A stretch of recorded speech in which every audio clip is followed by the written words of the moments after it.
मित्रांनो, तुम्हाला काय वाटतं, चेस्टसाठी बार्बल जास्त बेनिफिशियल आहे का डंबेल्स घेऊन केलं तर बेनिफिशियल ठरू शकतो? तर पहिला मसल फंक्शन समजून घ्या, सायंटिफिकली गोष्टीला समजून घ्या. नुसतं वर्कआउट करायचं म्हणून करू नका. चेस्ट मसल तेव्हा वर्क होतो तेव्हा ह्युमरस मिडलाईन मध्ये येतो बॉडीच्या. ह्युमरस म्हणजे आपला आर्म. ओके, हा जो मसल आहे त्याला ह्युमरस बोलतात. जेव्हा ह्युमरस आपल्या मिडलाईनच्या इथे येतो तेव्हा आपला चेस्ट मसल जास्त काम करतो.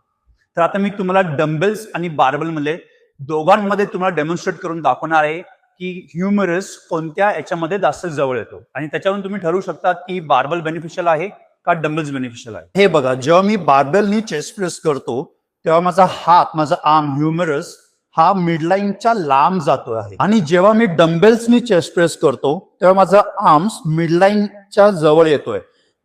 बार्बल मध्ये माझा हात असा लांब असतो आणि डंबेल्स मध्ये माझे हात जवळ येतात. आणि मगाशी सांगितल्याप्रमाणे आपल्या चेस्टचं फंक्शन असतो ह्युमरसला मिडलाईनच्या अन्न बॉडीच्या. तर आता तुम्ही स्वतःहून बघितलं असेल की बार्बल मध्ये हात असे बाहेर जातात आणि डंबेल्स मध्ये हात आतमध्ये येतात आणि त्याच्यामुळे आपला चेस्ट जास्त वर्क करतं. आणि अजून दोन बेनिफिट असे असतात जे डंबेल्स युज केल्याने भेटतात, बार्बल युज केल्याने भेटत नाही. ते म्हणजे बार्बल मध्ये काय होतं, स्ट्रॉंगर हँड विकर हँडला सपोर्ट करतो. त्याच्यामुळे विकर हँड विकच राहतो आणि स्ट्रॉंगर हँड अजून स्ट्रॉंग बनत जातो. पण डंबेल्सनी तसं होत नाही. डंबेल्स मध्ये दोन्ही हँड युनिलॅटरली वर्क करतात, त्याच्यामुळे दोन्ही हात इक्वली स्ट्रॉंग बनतात.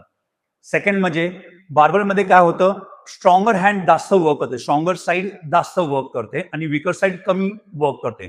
त्याच्यामुळे चेस्ट डेव्हलपमेंट जी असते स्ट्रॉंगरची जास्त होते आणि विकरची साईडची चेस्ट थोडीशी कमी राहते.